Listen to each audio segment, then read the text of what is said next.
Le tourisme est au ralenti au Fénois et affiche une baisse de la fréquentation touristique de plus de 80%.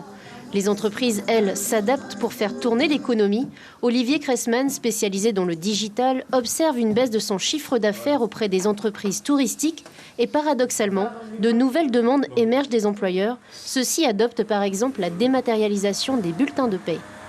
Elle nous impacte forcément parce que dans notre métier, on s'occupe beaucoup du domaine agroalimentaire. Et dans ce secteur-là, forcément, les hôteliers qui ont en difficulté de restauration et les restaurants ne sont plus dans la même activité. Donc il y a un effet d'enchaînement qui se fait. En même temps, on est de plus en plus sollicité par ces acteurs pour apporter des solutions dématérialisées pour être plus efficaces dans leur façon de travailler. Partage d'informations, échange de données à distance. C'est tout l'environnement aujourd'hui de ce qu'on appelle le numérique, du digital moderne. Même constat à Taravao, sur ce chantier naval où les carnets de commandes sont chamboulés. Ici, 47 salariés s'attellent à construire et à rénover les navires de tourisme et de pêche. L'activité construction navale a été impactée avec le Covid, principalement l'activité touristique, les clubs de plongée et le transport passager et hôtellerie. Donc on a eu des commandes qui ont été annulées et des commandes qui ont été différées, en attendant que la situation redevienne normale.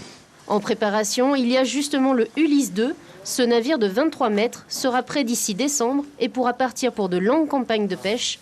Car si le tourisme est en baisse, la pêche, elle, permet de garder une activité constante sur le chantier. On mise beaucoup sur de futures unités de pêche. Certains armateurs sont en passe de passer ces commandes. D'autres attendent l'attribution de nouvelles licences de pêche. Donc l'année 2021 et 2022 seront très liées à cette commande pêche et à la commande de nouvelles unités. À Punaoya, si les touristes se font rares, les produits du terroir, eux, ont le vent en poupe. Consommé local et dans l'air du temps. D'ailleurs, 40% des produits vendus dans cet établissement sont fabriqués ou transformés au Fénois. Nous, on a un hôtel à côté qui est fermé.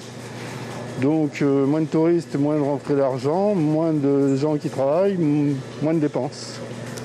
Ce qu'on essaye de faire, c'est de mettre en avant tous les produits qui sont issus de l'industrie, de l'agriculture, de la production locale, le petit artisanat.